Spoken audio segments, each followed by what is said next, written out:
ربكم وافعلوا الخير لعلكم تفلحون وجاهدوا في الله حق جهاده هو اجتباكم وما جعل عليكم في الدين من حرج ملة أبيكم إبراهيم هو سماكم المسلمين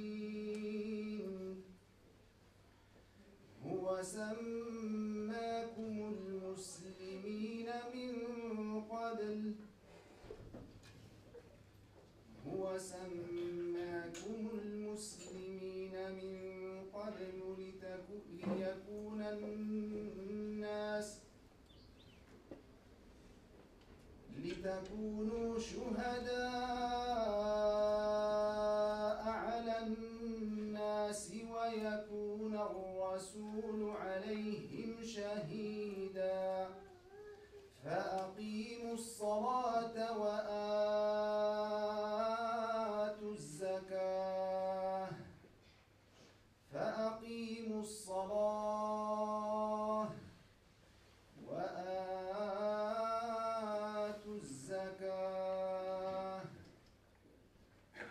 واعتصموا بالله هو مولاكم فنعم المولى ونعم النصير صدق الله مولانا العظيم. Assalamu alaikum. Buenas tardes a todos. Quiero daros la bienvenida a esta conferencia que forma parte del ciclo de conferencias sobre los pilares del Islam que se está celebrando aquí en la sala de conferencias de la Mezquita Mayor de Granada. Hace un mes empezó este ciclo con el primer pilar del Islam, la Shahada, y hoy Sheikh Ali Laraki, el mismo conferenciante que va a dar todo el ciclo, inshallah, nos va a dar una conferencia sobre el salat. Sheikh Ali Laraki, muchos de vosotros ya le conocéis, es un reputado estudioso, alim, faqih, imán. Es difícil darle una definición exacta o un título exacto. Ha trabajado y ha sido imán y ha estudiado y ha trabajado como hombre de conocimiento en diferentes lugares del mundo, pasando por Estados Unidos, Sudáfrica, Inglaterra, en España, tanto en Madrid como en alguna otra ciudad, aquí en Granada, y ha traducido textos clásicos muy relevantes. Y sin más dilación quiero darle la bienvenida a esta conferencia de nuevo y le agradezco su asistencia. Muchas gracias.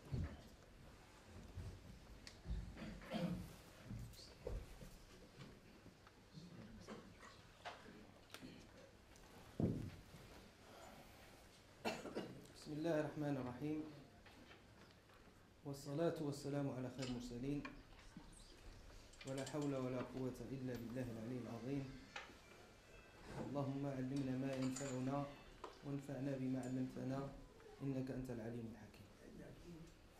السلام عليكم ورحمة الله تعالى وبركاته. Agradezco una vez más la oportunidad que me dan para venir a esta bella ciudad, con esta bella mezquita y con esta bella gente que tengo ante mí. El tema de hoy es el segundo pilar del Islam. As-Salah. Muchas veces lo pronunciamos y decimos el Salat.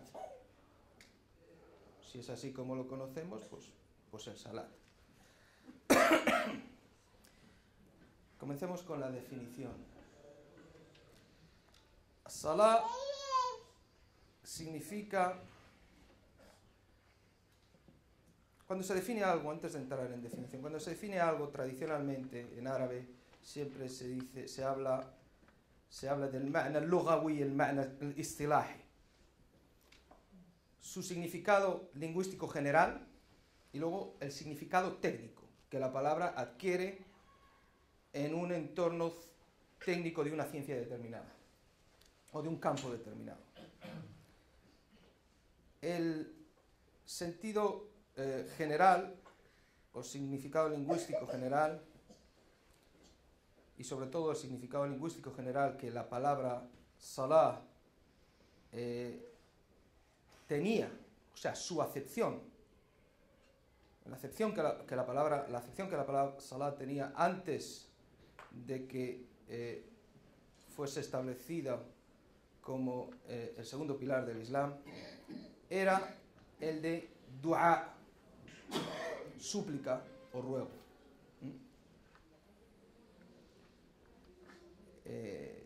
Ello está reflejado, por ejemplo, en la ley coránica: أعوذ بالله من الشيطان الرجيم خذ من أموالهم صدقة تطهرهم وتزكيهم بها وصل عليهم إن صلاتك سكن لهم والله سميع عليم.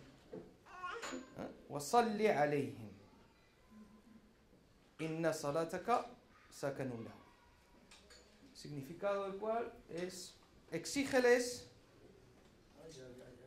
que den dádivas de sus riquezas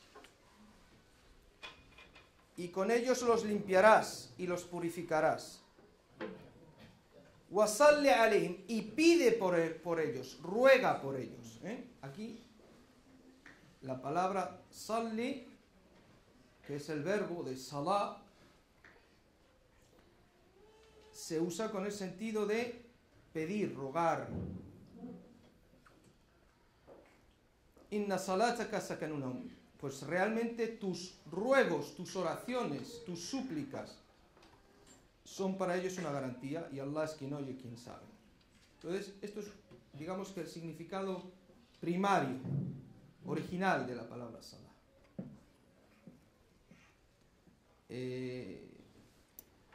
También es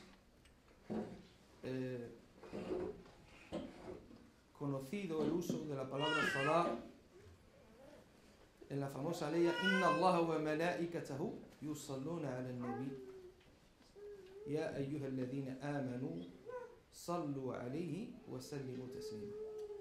Ciertamente Allah y los ángeles hacen salah al profeta. Un uso de salah determinado. O creyentes, o vosotros que creéis,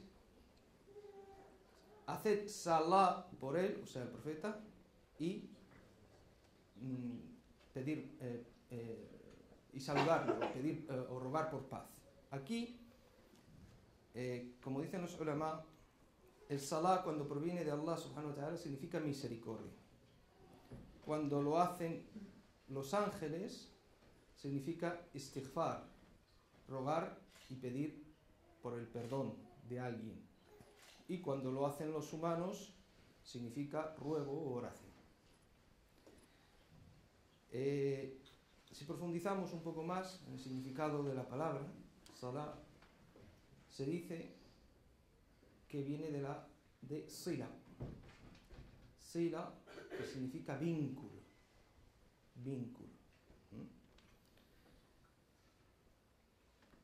Creo que no es necesario profundizar más al decir vínculo. El salah es un vínculo. Es el vínculo entre el ser humano y el creador. Está claro. Por la etimología. La etimología nos revela la naturaleza del término y del que estamos hablando. Entonces hemos dicho que dos de los principales significados o acepciones es la de ruego o súplica y la de vínculo. Eso en lo tocante a el significado lingüístico general. En cuanto a su significado terminológico, o sea, el significado técnico de la palabra, o si queremos el significado legal, jurídico, es o se define como determinadas palabras y acciones que comienzan con el takbir. Para el que no sabe, el takbir es el decir Allahu Akbar, y acaban con el salam. El salam es decir Assalamu alaikum. Entonces, determinadas palabras y determinados actos o acciones que empiezan con el takbir, acaban con el salam, que se realizan en momentos determinados y se efectúan de acuerdo a lo establecido por la ley islámica, por la Sharia. Esa es la definición técnica de lo que es el salam.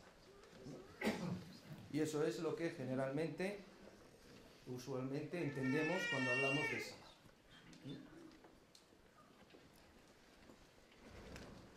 Una vez definido el objeto de nuestra charla de hoy,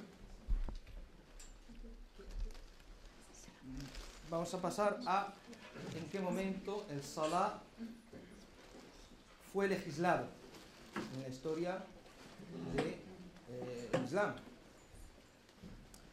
Fue legislado en la Meca en la noche del Isra y el Mi'raj, la noche del viaje y la ascensión nocturnas, cuando el profeta sallallahu alaihi wasallam viajó y ascendió con Sayyidina Jibril alayhi salam, llegando hasta el loto final, Sidratul Muntaha, en el año 10 de la Ba'tha.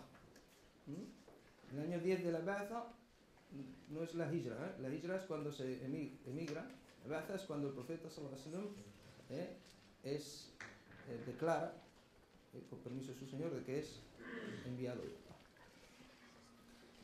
Según otra opinión, un año antes de la Hijra.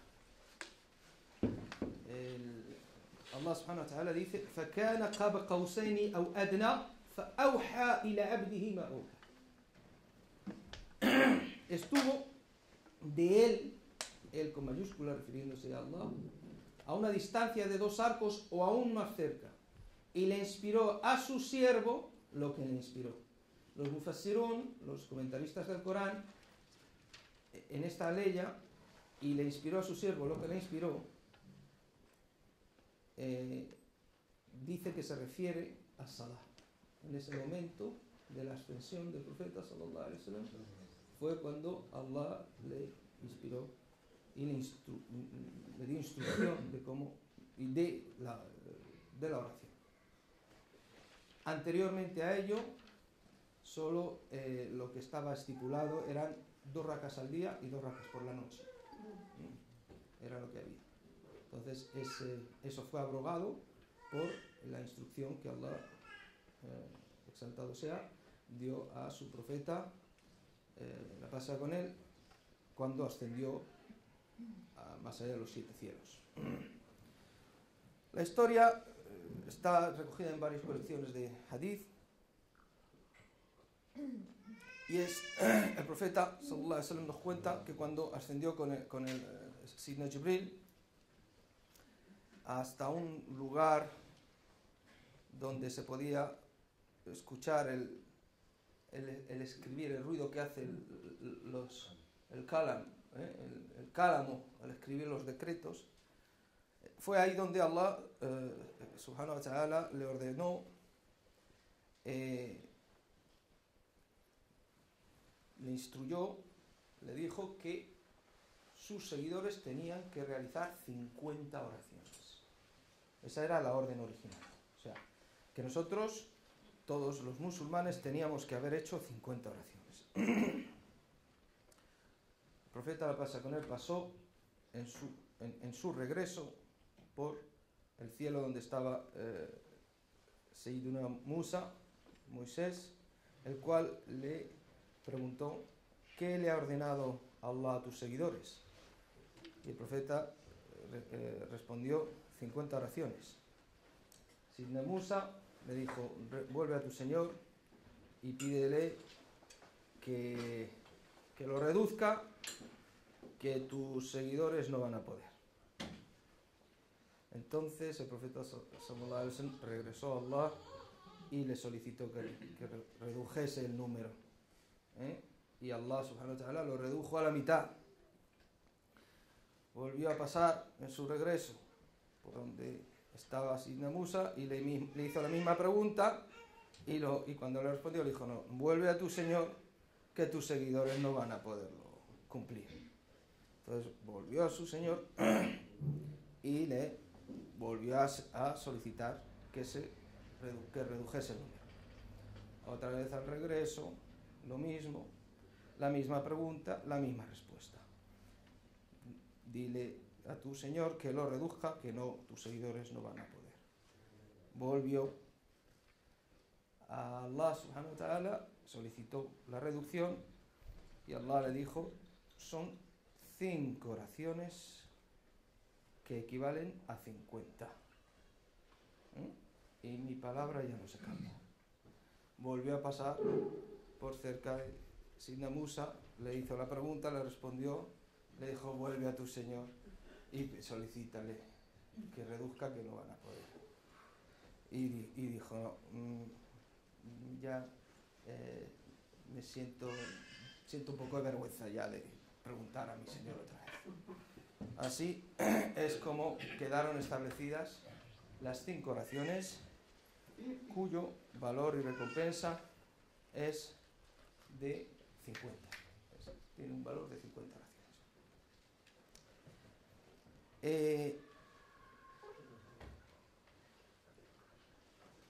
Hemos explicado cuál es la definición del Salah, luego hemos hablado de cuándo fue legislado.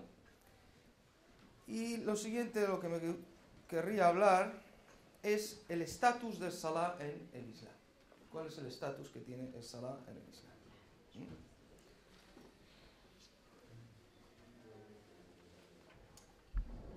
El estatus del Salah en el Islam es que consiste en el mejor acto de adoración y en el segundo pilar del Islam. Es mejor acto de adoración, mejor acto de ibadah y es el segundo pilar del Islam. Allah subhanahu wa ta'ala lo menciona como el segundo atributo o el siguiente atributo que los creyentes han de tener después de ser creyentes, de creer. Allah subhanahu wa ta'ala dice, قد أفلح المؤمنون الذين هم في صلاتهم خاشعون.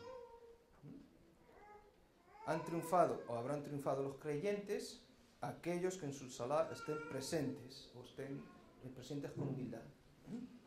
Entonces es lo segundo, después de creer, después del imán, después de la creencia, el segundo acto en más importancia es la oración.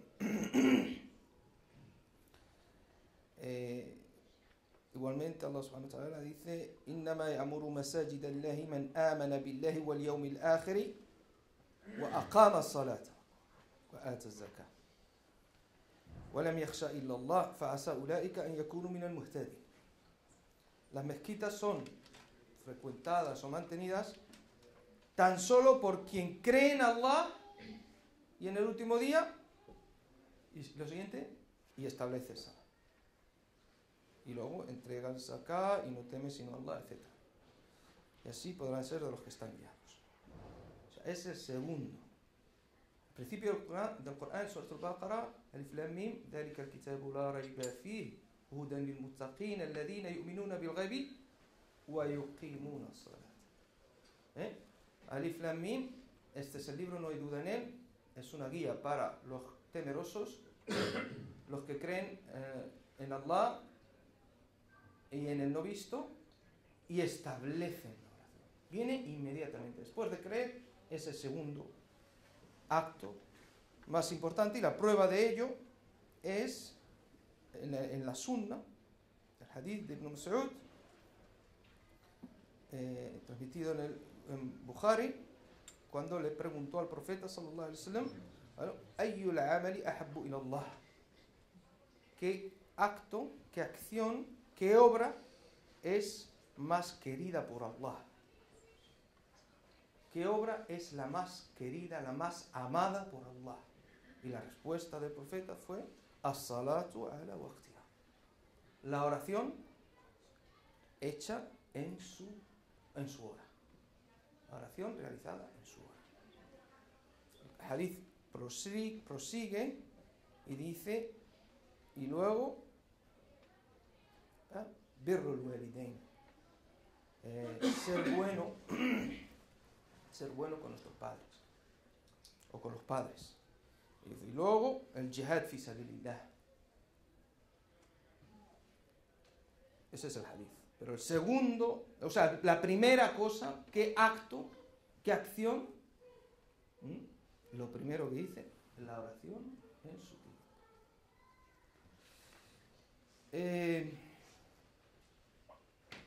Asimismo, existe el famoso hadith del profeta, pasa con él, transmitido por Tirmidhi, Ra'sul amr al-Islam wa amuduhu as-salah wa dhurwatu sanamihi al-jihad. La cabeza del asunto es el Islam. Su pilar es la oración. Y su cúspide es el jihad.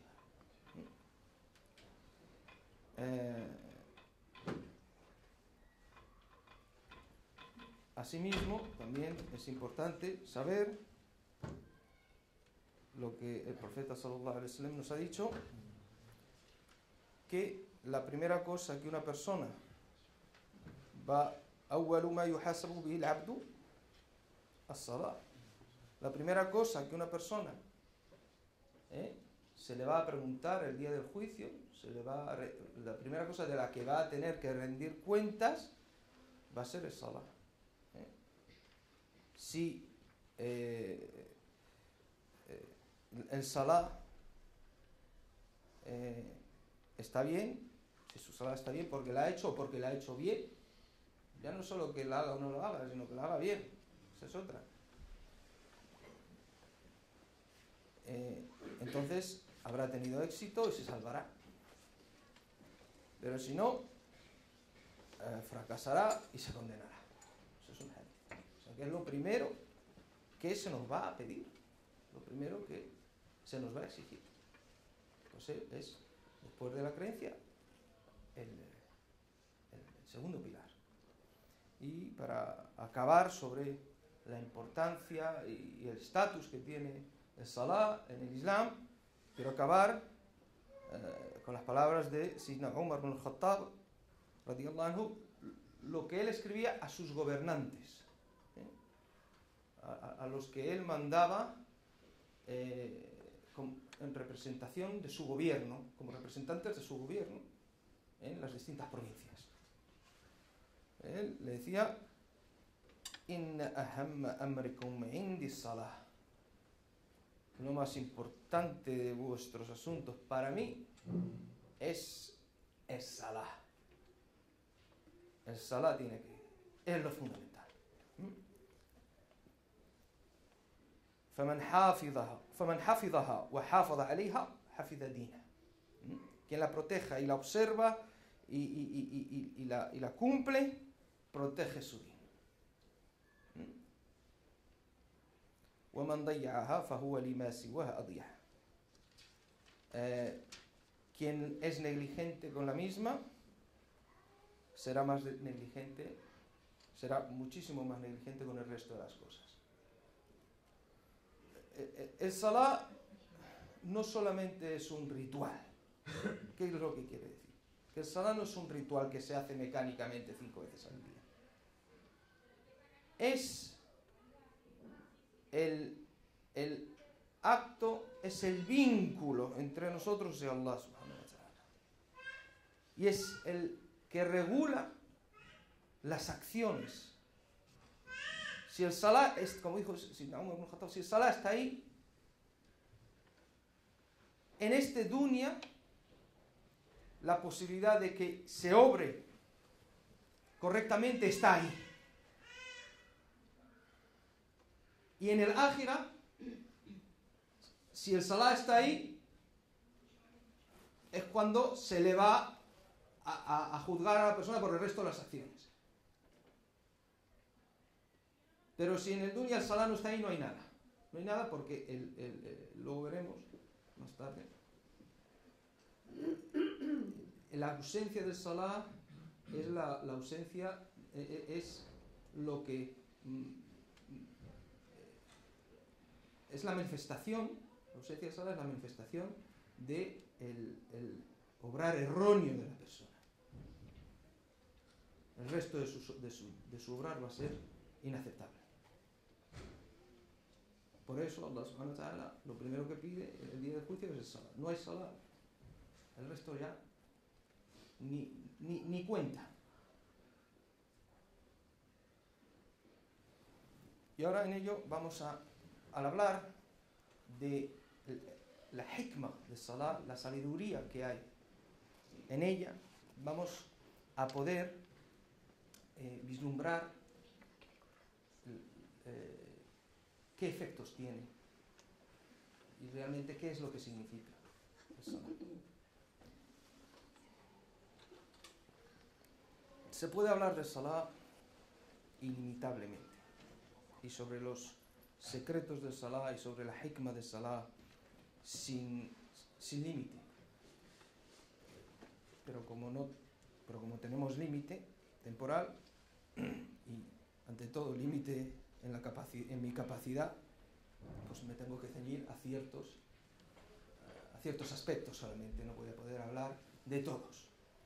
Pero uno fundamental es que el Salah es el recuerdo de Allah. El Salah es el establecimiento del recuerdo de Allah subhanahu wa ta'ala 5 veces al día. Innani anna Allahu la ilaha illa ana fa'budni wa aqimis salata li dhikri. Dice Allah subhanahu wa ta'ala: yo soy Allah, no hay Dios excepto yo, adórame y establece la oración li dhikri, para recordar. Es el recuerdo de Allah.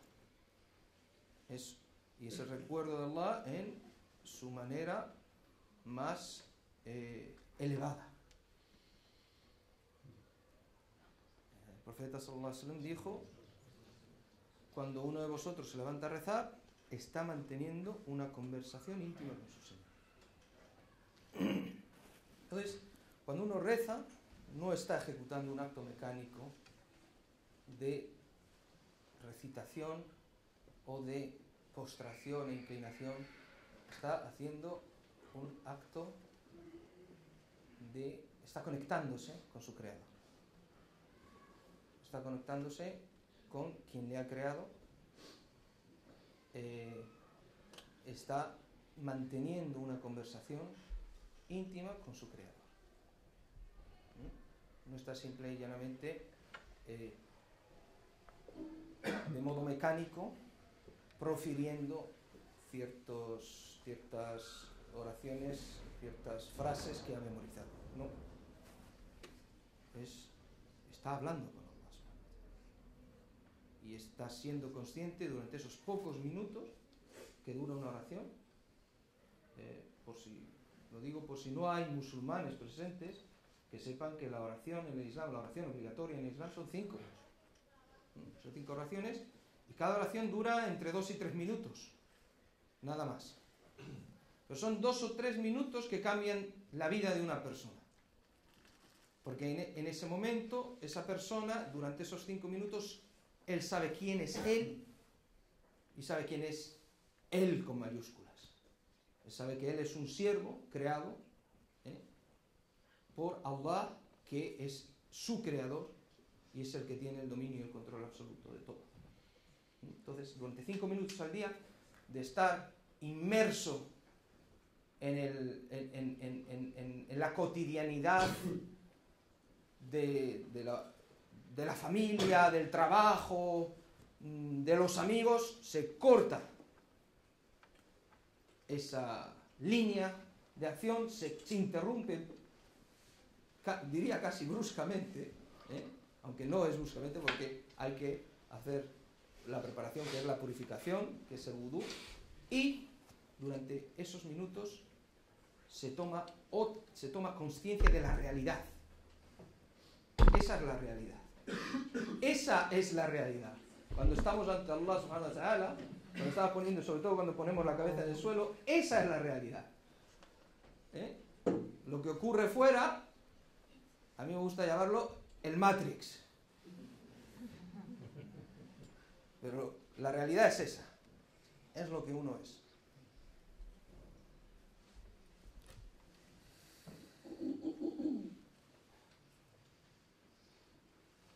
Eso es uno de las sabidurías o de las virtudes de Salah. Otra, o de los beneficios, es evita la indecencia y lo reprobable.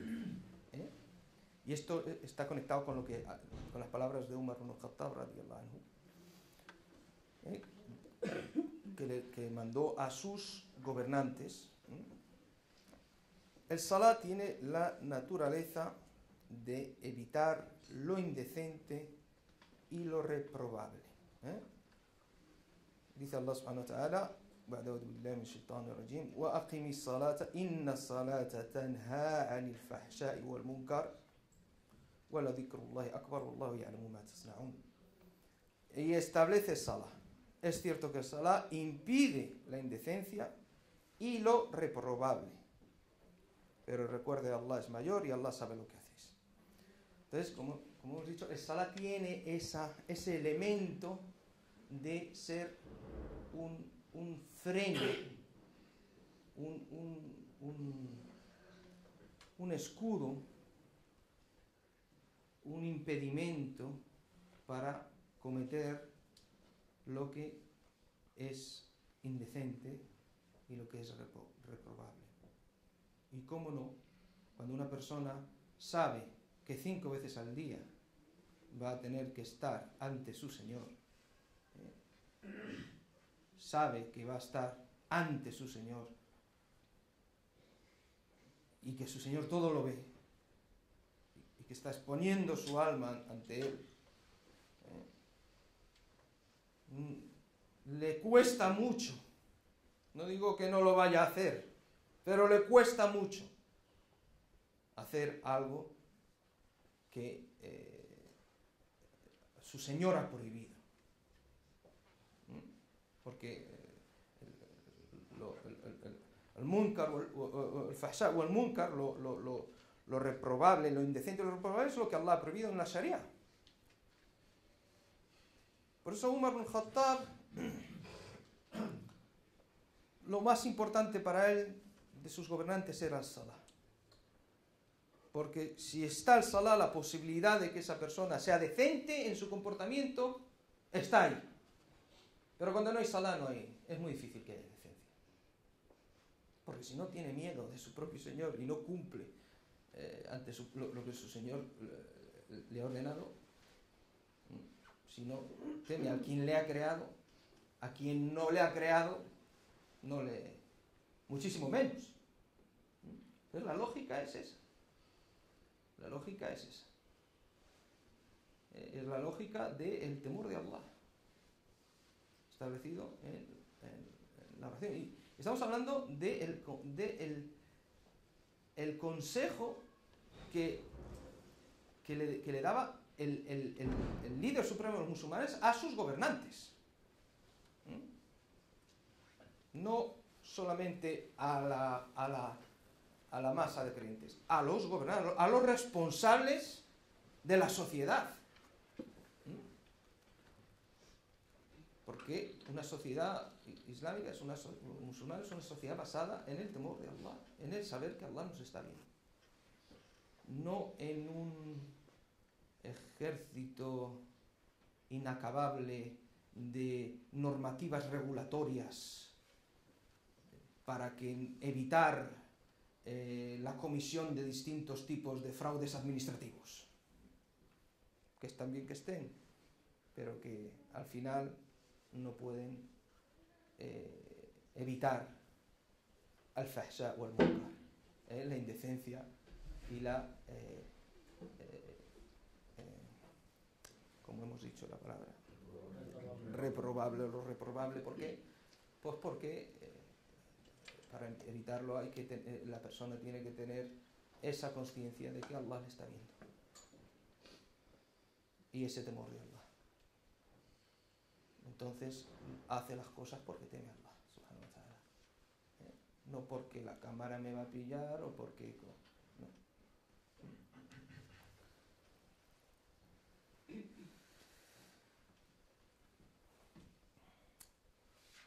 Pero la ley dice wala dhikrullahi akbar, pero recuerda, Allah es mayor.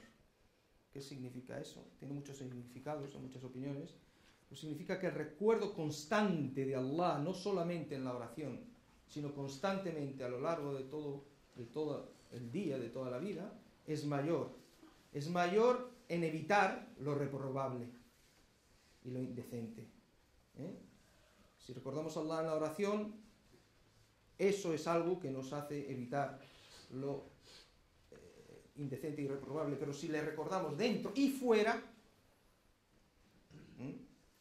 eso es mucho más efectivo para evitar lo indecente y reprobable. Entonces una sociedad basada en la oración y en el temor de Allah subhanahu wa ta'ala es una sociedad que no necesita de circuitos cerrados de televisión,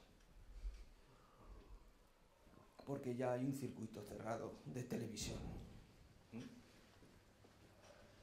O sea, el circuito cerrado de televisión es lo que la sociedad no musulmana ha intentado establecer como alternativa al hecho de que Allah te está viendo.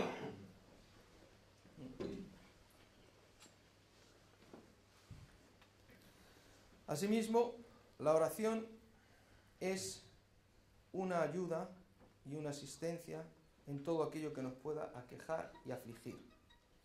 Allah subhanahu wa ta'ala dice وَاسْتَعِينُوا بِالصَّبْرِ وَالصَّلَاةِ وَإِنَّهَا لَكَبِيرَةٌ إِلَّا عَلَى الْخَاشِعِينَ الَّذِينَ يَظُنُّونَ أَنَّهُمْ مُلَاقُو رَبِّهِمْ وَأَنَّهُمْ إِلَيْهِ راجعون.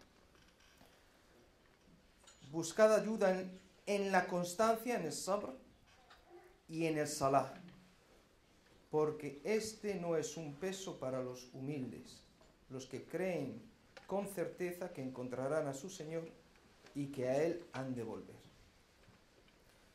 Cuando se reza, establecemos un vínculo con nuestro Señor, con Allah subhanahu wa ta'ala, que sabemos que Él todo está en sus manos y que la ayuda viene de Él y que todo viene de Él. Entonces cualquier queja que nos aflija en ese momento es cuando encontramos el consuelo, cuando entablamos esa conversación íntima con nuestro Señor, porque sabemos que todo viene de Él, absolutamente todo. Por eso el profeta sallallahu alaihi wasallam, cuando ordenaba la oración, cuando decía venga vamos a rezar y mandaba a Sayyidina Bilal a que llamase al adán, decía arihna biha ya Bilal, alivianos con ella Bilal. Las tribulaciones y las grandes pruebas que sufrieron la primera comunidad de musulmanes eran enormes. De hecho, y por eso el profeta decía alivianos con la oración. Bueno, en ese momento de oración se encontraba el alivio espiritual de cualquier penuria que una persona pudiese estar sufriendo. Por eso es una oración, una sociedad basada en la oración, es una sociedad, por lo tanto, es una sociedad no basada en prozar. Una sociedad no basada en el Salah es una oración basada en prosa, ansiolíticos para beneficio de la gran industria farmacéutica. No hace falta decir más, eso es suficiente. Al buen entendedor, ¿eh? Otro elemento del Salah es otro de los beneficios es buscar el éxito en la elección. El istihara, por ejemplo, cuando se tiene que tomar elecciones importantes en la vida, hay un tipo de oración que se hace para pedirle a Allah que nos ayude a elegir la elección correcta, tomar la elección correcta. Esa es la istihara, que se llama. Es otro de los beneficios. Asimismo, el Salah disipa, hace que desaparezca el miedo al rizq, a la provisión. Allah subhanahu wa ta'ala dice: وَأْمُرْ أَهْلَكَ بِالصَّلَاةِ وَاصْطَبِرْ عَلَيْهَا لَا نَسْأَلُكَ رِزْقًا نَحْنُ نَرْزُقُكَ وَالْعَاقِبَةُ لِلْمُتَّقِينَ. Ordena a tu gente salah y persevera en él. No te pedimos sustento, nosotros te sustentamos. Y el buen fin pertenece a la taqwa. No te pedimos sustento, nosotros te sustentamos. El sustento viene de Allah. El salah, cuidado, la ley dice: no te pedimos sustento, nosotros te sustentamos. No dice: no pidas el sustento. A ver si alguien cree: pues entonces no pido el sustento. No, el sustento lo tenemos que pedir, El sustento lo pedimos, pero viene de Allah. El sustento viene de Allah.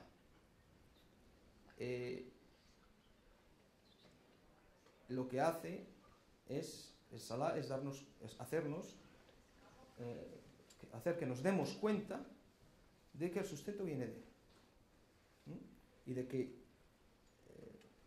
las vías a través del cual nos llega o nos puede llegar el sustento no son los actores, no son los creadores del sustento, sino que están puestos ahí por Allah subhanahu wa ta'ala, como podría haber sido puestos otros medios diferentes.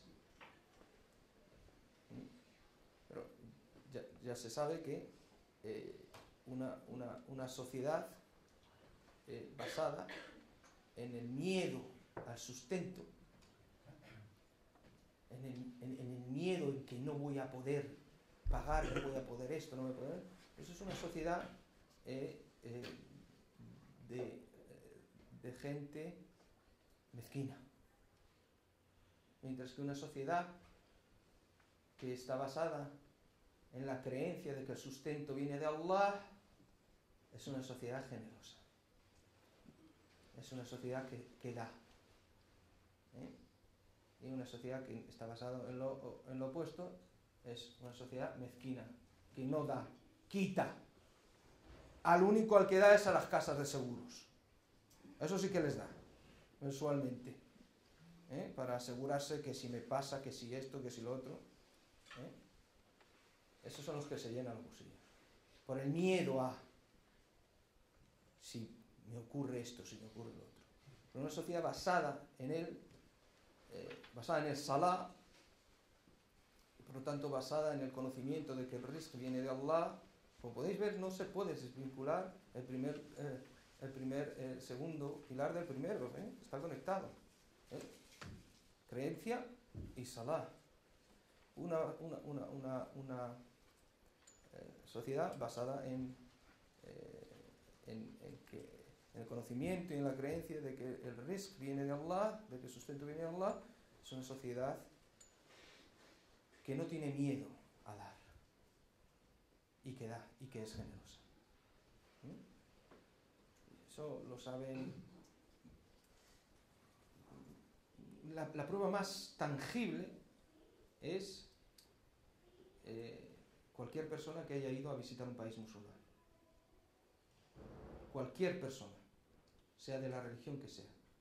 Lo normal, si ha conocido a una familia musulmana, una familia local, es que venga diciendo qué generosa y qué hospitalaria es esta gente. ¡Hala! Vaya usted a Europa a ver si le tratan igual. Si usted a Inglaterra, con mi respeto, mis respetos, pero que hay una gran diferencia. Y eso está basado en ello, está basado en esto. Está basado en este conocimiento. Incluso gente que no tiene medios y se desviven por dar y por ayudar y por honrar al huésped y al visitante.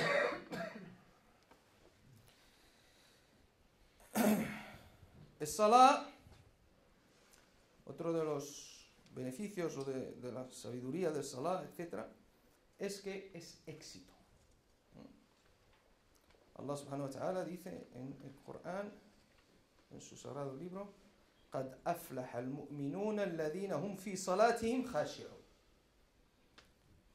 Habrán triunfado los creyentes, aquellos que en su salah están presentes con humildad. Y también dice, قَدْ أَفْلَحَ مَنْ تَزَكَّى وَذَكَرَ اسْمَ رَبِّهِ فَصَلَّى. Habrá triunfado quien se purifique, recuerde el nombre de su Señor y haga salah y rece. Entonces, salah es triunfo, es éxito. Esto es muy interesante, porque este es el concepto islámico o coránico de lo que es triunfar, de lo que es tener éxito. Tener éxito no es tener un trabajo en que ganas 7.000 euros al mes, un coche de lo que sea y una casa. Eso no es el éxito. El éxito es que como siervo de Allah, como criatura creada por Allah, mantienes, Allah te ha honrado haciendo que mantengas esa conexión entre Él y tú. Ese es el éxito. Ese es el gran éxito. Alguien me dijo, una vez hablando sobre los hijos, lo que uno quisiera que su hijo fuese, todo el mundo quiere que su hijo y sus hijos tengan éxito en la vida. Alguien me dijo, mira, si consigues, si tu hijo, hablamos de los varones, si tu hijo hace el salah y trabaja para mantenerse, aunque sea un trabajo humilde, has triunfado. Has triunfado. Aunque no tenga unos estudios alucinantes, porque has conseguido que mantenga eso que le va a beneficiar en la eternidad y no es una carga para ti en este mundo. No tienes que andar pagándole y dándole comer. Él ya trabaja y se mantiene así. Ya está. Porque esta vida va a acabar, por mucho que uno tenga. Sin embargo, la siguiente va a perdurar eternamente. Entonces, ¿con qué medida medimos el éxito? O sea, lo que no podemos es estar locos. Y cuando uso la palabra loco o locura, la uso en el sentido espiritual, no en el sentido psiquiátrico. En el sentido espiritual. Porque la ausencia de esta visión es una locura espiritual. De hecho, el salah es lo que nos mantiene cuerdos. Cuando digo cuerdo, igual que cuando digo loco, lo digo en el sentido espiritual, no en el psiquiátrico. Salah,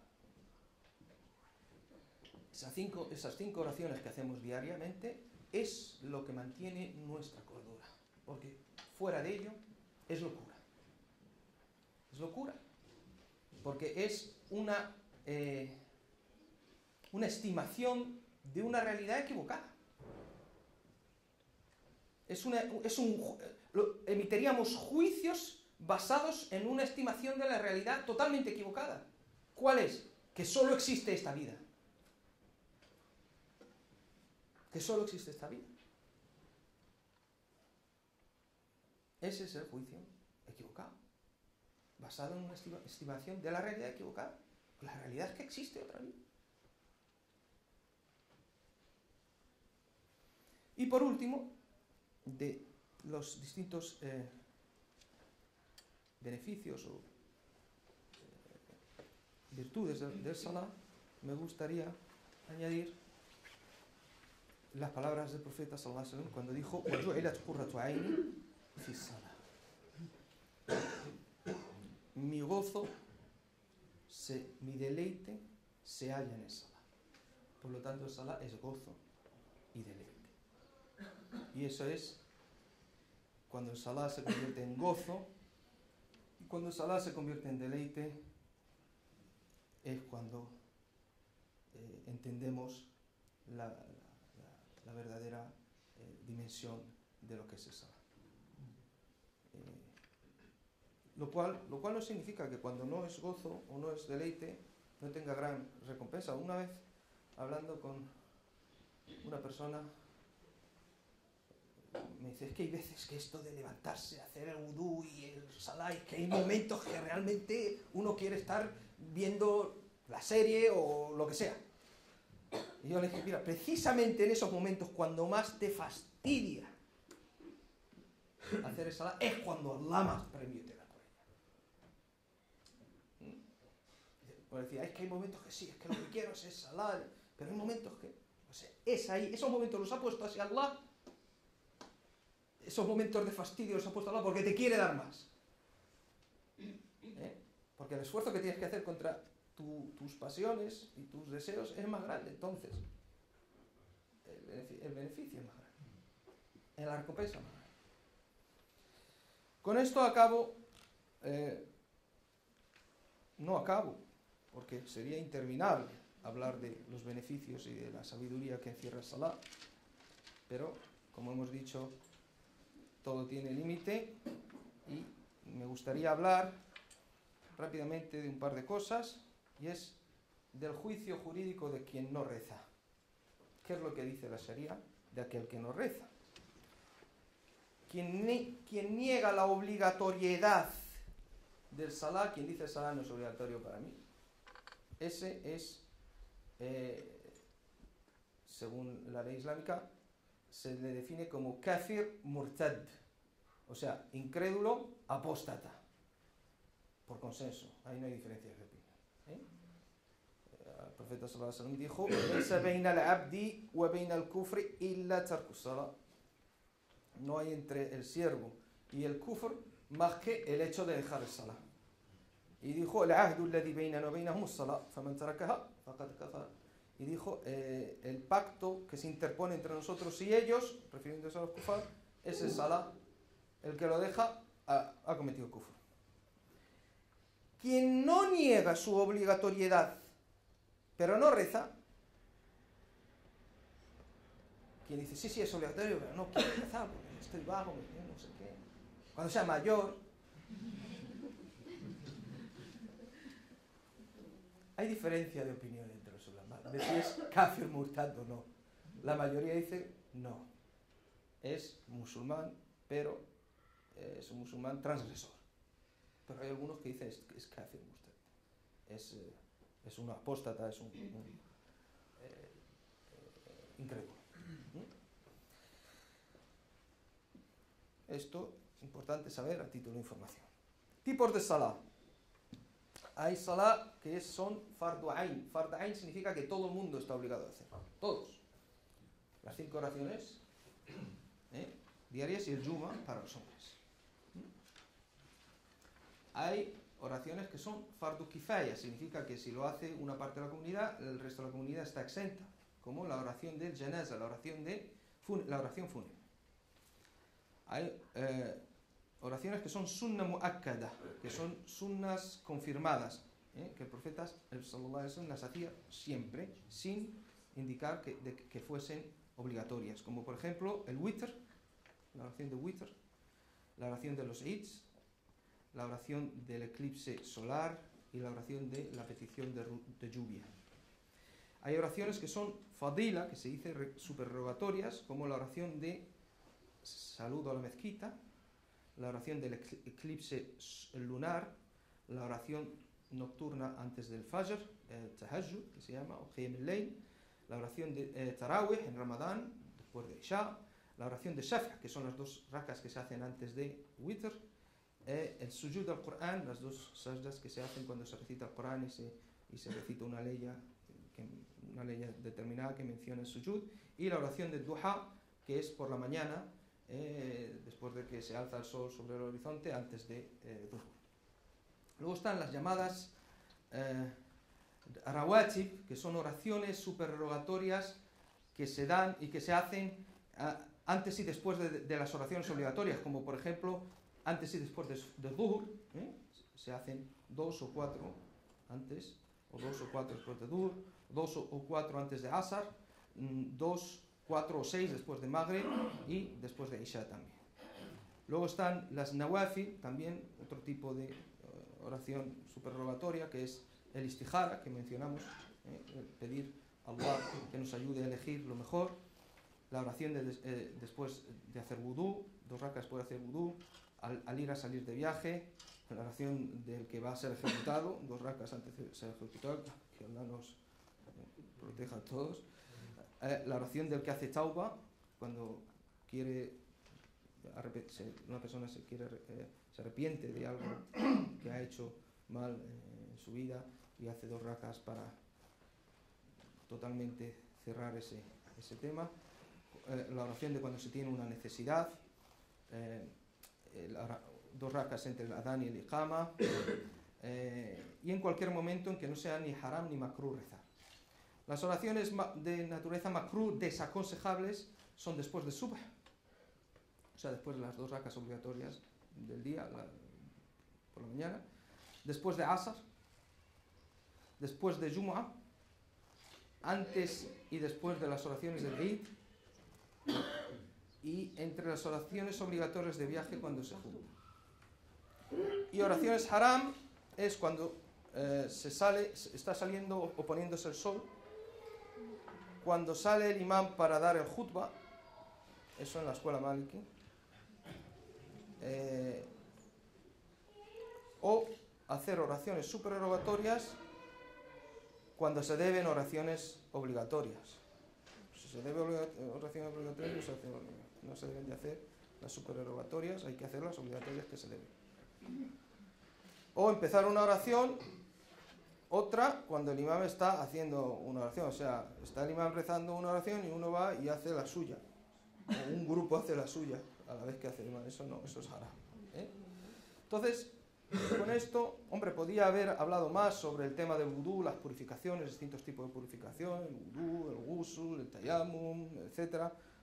Hablar sobre las mezquitas, que es donde se hace la oración, hablar sobre las condiciones del imam, que es el que dirige la oración. Podemos hablar, como hemos dicho, sin parar sobre el tema de la oración. Se podría hablar sin parar sobre el tema de la oración, pero como hemos dicho, tenemos límite de tiempo y lo que voy a hacer es detenerme aquí por si hubiese alguna pregunta relacionada a lo dicho.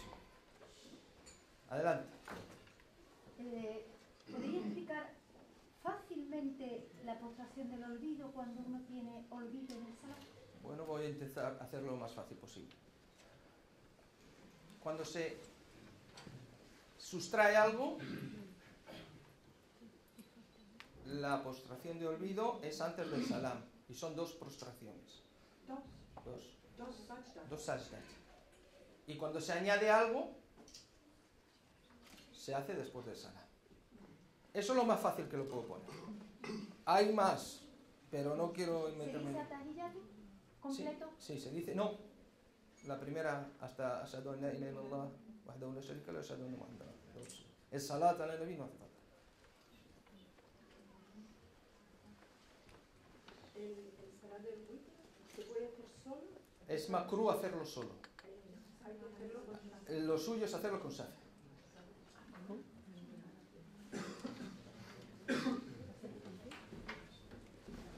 Sobre los beneficios del Salah y Jamá sobre el individual. 25 veces más.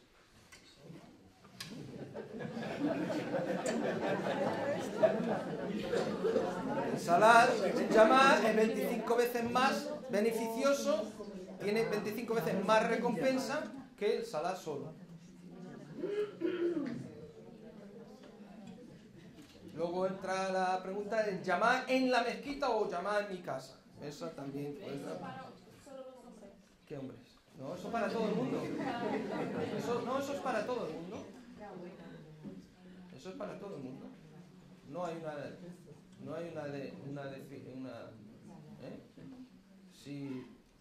si su marido no va a ir a la mezquita y está en casa, es mejor tanto para usted como para su marido que rece con él, a que rece sola, y él solo. En el salat de viaje, que se acortan la oración, ¿el Shafi se hace o no se hace? Sí, Siempre, ¿no? sí se hace. Que se acorte la... Se hace, pero se hace en tiempo de Isha. Porque si acortas y juntas en tiempo de Maghrib, no hagas Shafi al Witr hasta que no entre Isha.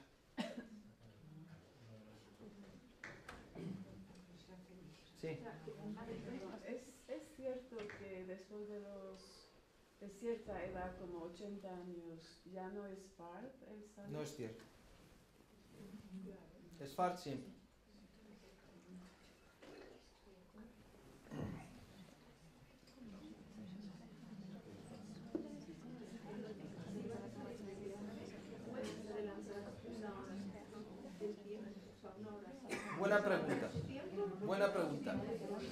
Buena pregunta.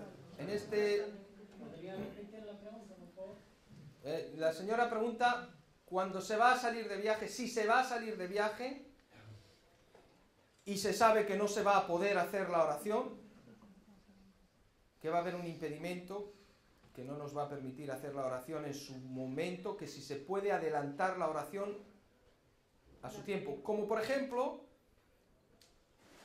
es tiempo de Duhur, rezo Duhur y Asar en mi casa porque sé que no voy a poder rezar a Asar durante el viaje por la razón que sea hasta que no llegue. No, todavía no es Duhur y entonces antes de Duhur hago Duhur y Asar. No, eso no se puede hacer. Pero en tiempo de Duhur sí se podría hacer.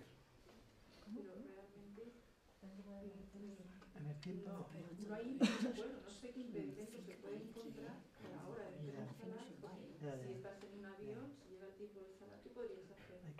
Yo he dicho, si hubiese un impedimento, ya no me voy a meter en la naturaleza del impedimento, es otro tema. Porque diría, ¿es más importante hacer el salat en su tiempo o adelantarlo? Es más importante hacer el salat en su tiempo. Pero si hubiese un impedimento mayor, hay veces que no es de viaje, que a mí me ha ocurrido en Madrid, en invierno, que los tiempos son muy cortos, salgo en Duhur y sé que no voy a llegar hasta Maghrib y no me voy a poner en la Gran Vía de Madrid a rezar, eso lo tengo claro, ni en una calle lateral, porque ni voy a pasar por un sitio donde hay una mezquita. Pues si vas a pasar por un sitio que sé que hay una mezquita, entro. Esto es en una gran ciudad, muchas veces ocurre. Entonces, si estuviésemos en Casablanca, que es una gran ciudad, puedes coger y ponerte a rezar en la calle y que nadie te va a decir nada. Pero en una ciudad europea, pues no. O sea que en ese caso sí se puede adelantar. Sí se puede, si vas a salir en Duhur, sí se puede porque me puedo meter en las razones, no me voy a meter en las razones, simplemente he dicho que se puede y ya está. Sí. ¿Es correcto acumularlo a la hora de la noche? No. Si pasas todo el día fuera y no tienes sitio donde hacer. Vale, si ocurre alguna vez, vale. Pero si es nuestro modo de vida, hay algo que no funciona en ese modo de vida. ¿Me explico? Si eso ocurre puntualmente, ha ocurrido una situación en que, al final del día he tenido que hacer Duhur, Asar y Maghrib, porque he llegado a Isha a casa. Puede ocurrir. Pero si esa es la pauta en cómo vivimos, ahí hay algo que no funciona. En la pauta, hay que mirar en nuestra vida, porque estamos viviendo una vida que no nos permite adorar a Allah subhanahu wa ta'ala. Entonces hay algo que cambiar ahí.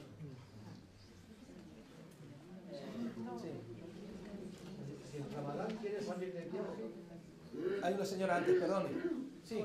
ممكن بس نعم نعم. أسأل سؤال اسأل باللغة بالعربي. العربية أو الحالات الخاصة التي يمكن أن يسامح فيها الله سبحانه وتعالى في تأخير الصلاة. يعني هناك حالات مثلا لا نجد مكان أو في بعض الأعذار المقبولة لدى الله عندما نؤخر الصلاة عن موعدها شيئا. فهل هناك أعذار أو حالات معينة ولا يجب أن تكون في وقتها ولا يعني لا تؤخر بأي حال من الأحوال؟ نعم. لأن ده موضوع فيه الجواب بالعربية أو بالإسبانية؟ ممكن بالإنجليزية والعربية. تفهمين الإسبانية أم لا؟ لا الإسبانية قليلا جدا جدا. طيب. لو إنجليش ممكن. بالإنجليش؟ ممكن إنجليش. بالإنجليش؟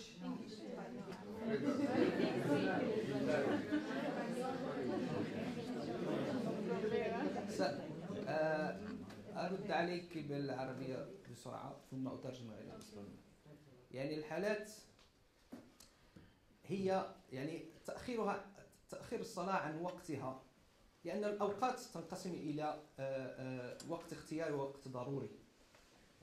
هناك يعني ممكن تأخير الظهر إلى وقت العصر، أو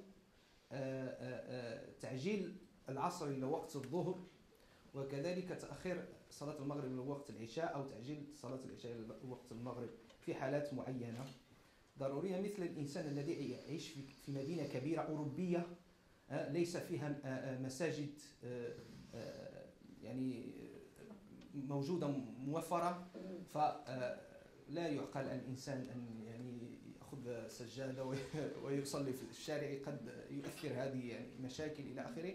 فحينئذ يستطيع الإنسان أن إما أن يقدم أو يؤخر الصلوات. وفي بعض الحالات استثنائية إذا خاف الإنسان إلى آخره، فحتى أن يجمع الصلوات كلها ويصليها في بيته في النهاية. ولكن هذا لا ينبغي أن تكون عادة له.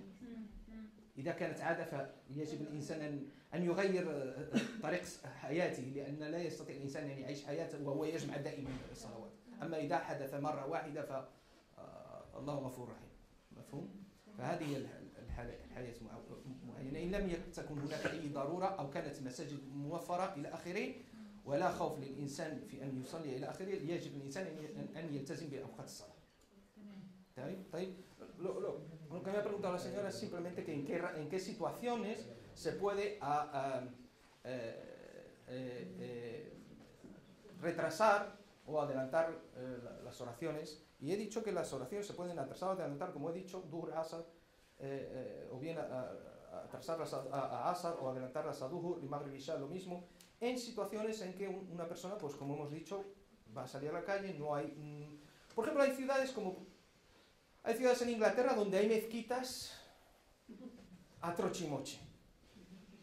Hay muchas. Entonces, si uno se planifica bien, a mí me ha ocurrido que he tenido que ir a un sitio y sé que voy a venir a la hora de Maghrib, pero me he ido al Google, he buscado mezquita en tal sitio y he encontrado que había una mezquita. Pues cojo y rezo ahí. Pero cuando no es el caso, entonces, como he dicho, en una ocasión muy puntual se puede hacer lo que ha dicho la señora la otra señora que preguntó, lo de reunir todas las oraciones. Al final, eso es una cosa muy puntual porque no se pueda, pero no puede ser el modo de vida usual nuestro. Sí, perdón, estaba primero. Preguntaba, si en Ramadán vas a salir de viaje, para poder romper el ayuno es necesario salir antes de Falla. Sí, en la escuela maliki. Sí. Si has perdido las citas porque has estado de viaje, cuando llegas al destino, ¿las recuperas de viaje? Las recuperas de viaje. Cuidado. Las recuperas de viaje, por ejemplo, has salido de viaje antes de Duhur y llegas a tu destino después de Maghrib. Duhur y Asar de viaje. Pero si llegas antes de Maghrib a tu destino, Duhur y Asar enteros. Adelante.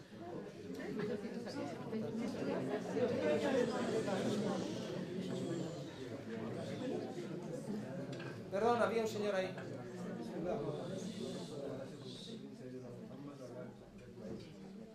السؤال هو بما ذكرت الأخت في حالة أنت على سفر لك رخصة أن مثلا 3 أيام في لندن أو أسبانيا أو مدريد تصلي تجمع الصلوات أو تؤخر أو تجمع.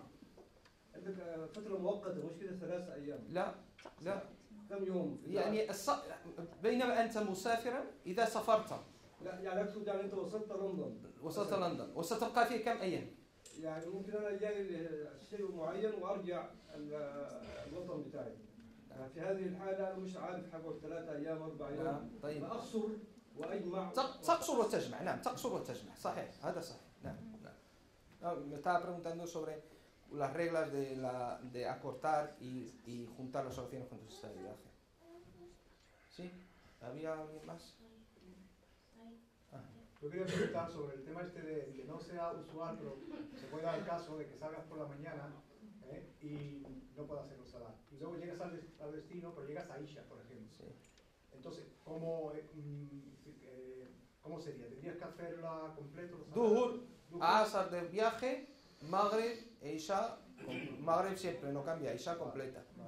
Pero como cuando he dicho no se puede hacer la oración, una cosa es qué se hace y otra cosa es qué es lo que nos permite o qué es lo que nos impide hacer la oración. Porque si uno va de viaje, uno puede parar en la carretera y sacar el verse y hacer la oración. Eso no lo va a impedir nadie. Es que no es lo mismo eso que estar en una urbe occidental donde no sabes dónde hay un sitio de rezar. O sea, hay una gran diferencia. Sí, sí señor. La Salat al-Juma no... Verdad, es que había justo en su línea detrás otro, no sé si... Bueno, por favor. ¿Podría explicar un poco más detallado sobre lo que vale como en la Salat añadido y olvidado? ¿Qué cosas? Más detallado. Sí. Vale. Para explicar qué es lo más detallado, la regla general es lo que le he dicho a la señora. Añades prostraciones, sujud después del salam. Sustraes sujud antes del salam. Estoy hablando según la escuela Maliki, escuela Shafi, Hanafi cambia. Cambia. En la escuela, es que la mayoría son Malikis aquí. Entonces, ¿qué es lo que? Ahora la siguiente pregunta es ¿qué es lo que añado y qué es lo que sustraigo? Vale. Entonces, aquí es donde hay que conocer que el salah está compuesto por elementos que son fard, elementos que son sunna muakkada, elementos que son sunna no muakkada y elementos que son mustahab. Y la regla esta que le he dicho a la señora y que he repetido, solamente se aplica cuando es sunna muakkada. No es cuando se añade o se quita algo que es mustahab o algo que es sunna no muakkada. Ni tampoco cuando es fard. Solamente cuando es sunna muakkada. Ahora la pregunta es, ¿y qué es sunna muakkada? Clases de fiqh. Por eso toda persona tiene que conocer que es no solamente cómo, lo primero que se aprende en la oración es cómo se hace, que es cómo te enseñan tu padre, te enseña tu madre, así niño, así se hace la oración, así se hace el wudu. Pero luego tienes que aprender, esto es fara'id salah, las partes que son fard de salah.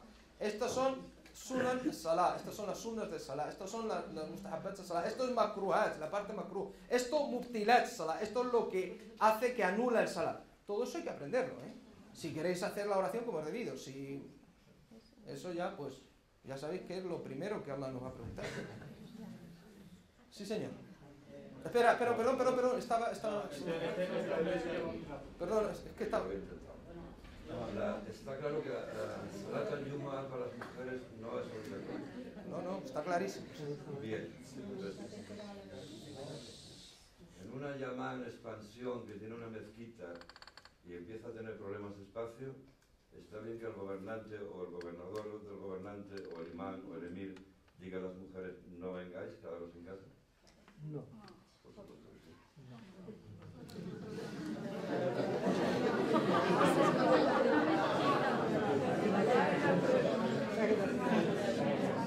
Me adhiero al 5, a la quinta enmienda. Esas son preguntas políticas. No son preguntas de fic, son políticas. Son preguntas políticas. Tengo a todas las señoras de mi lado. Ahora me quiero robar.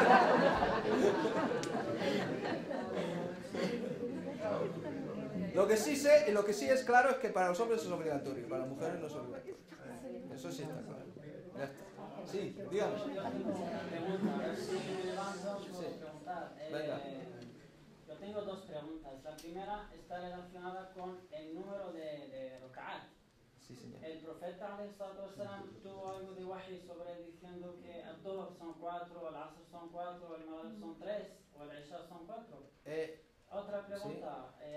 ¿Por qué se reza el Maghrib, el Isha o el Fajr en voz alta y el Dhuhr o el Asr en voz baja? Muy bien, muy buena pregunta.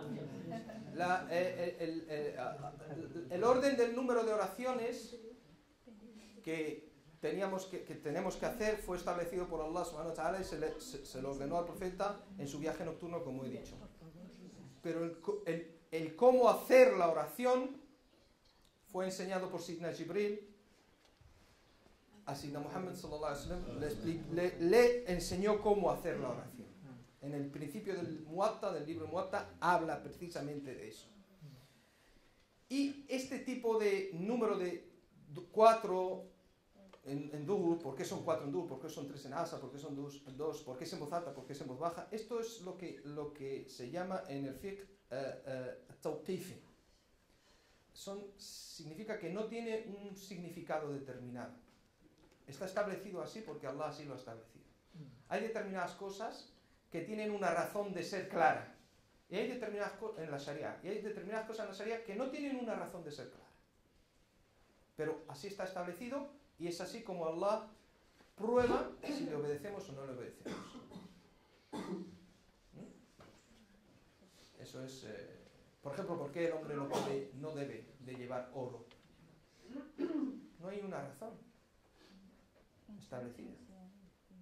Así Allah nos prueba si le obedecemos o no le obedecemos. Hay cosas que son, se dice técnicamente ghair mahkul, o sea, que no tiene una lógica, no tiene una razón. Y hay otras que sí. ¿Por qué no bebemos alcohol? ¿Por qué? Porque el alcohol pues, produce de todo. De todo. Exacto.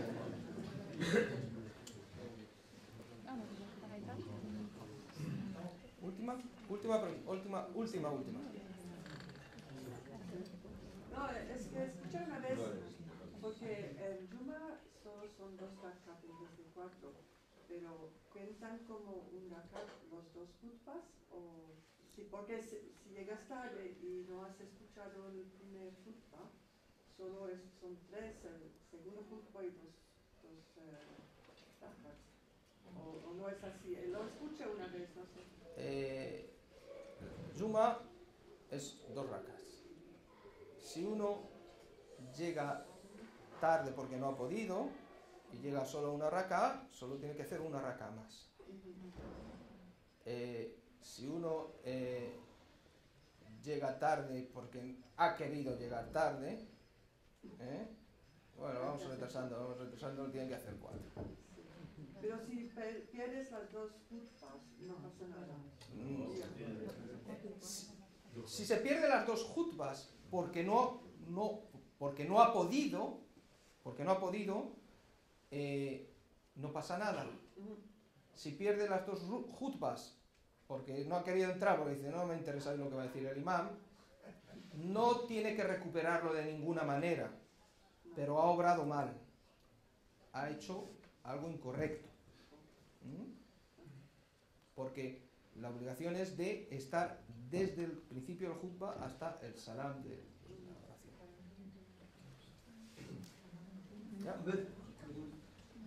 A veces transporte público no se puede llegar antes del Maghrib.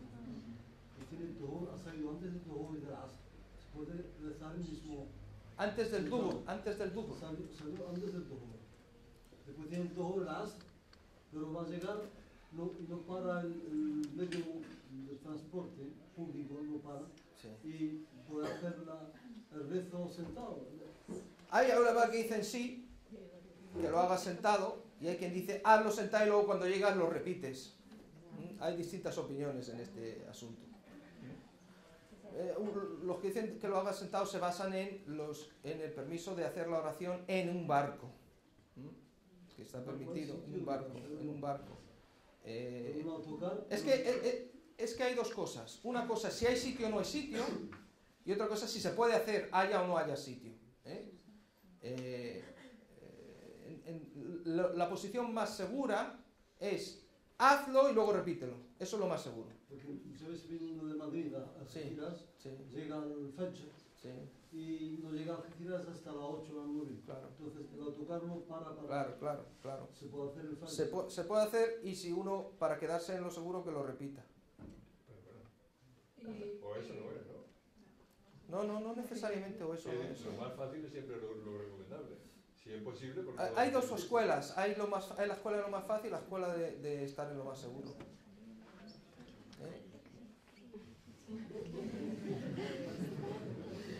Yo siempre digo la escuela de lo más seguro. Prefiero estar en lo más seguro. Yo he oído que lo más fácil es lo más recomendable. Hay posición es la más fácil siempre. Si es eso, hay dos escuelas, sí, es posible.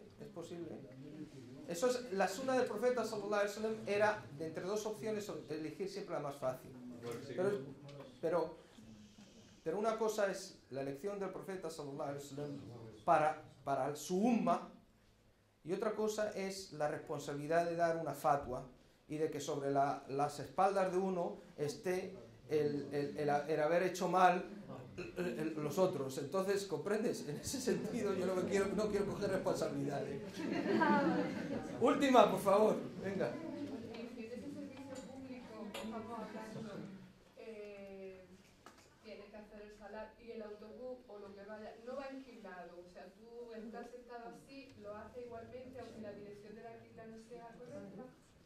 Por eso digo que hay dos escuelas en esto. Hay quien dice es que esa situación no es una situación que se haya dado. En el mundo del Islam, cuando era la hora de rezar, se paraba y la gente rezaba. Entonces, ¿qué hacemos en nuestra sociedad ahora que tenemos ese tema? Yo digo que la parte más segura es que se haga de la manera que se pueda, pero que luego se repita.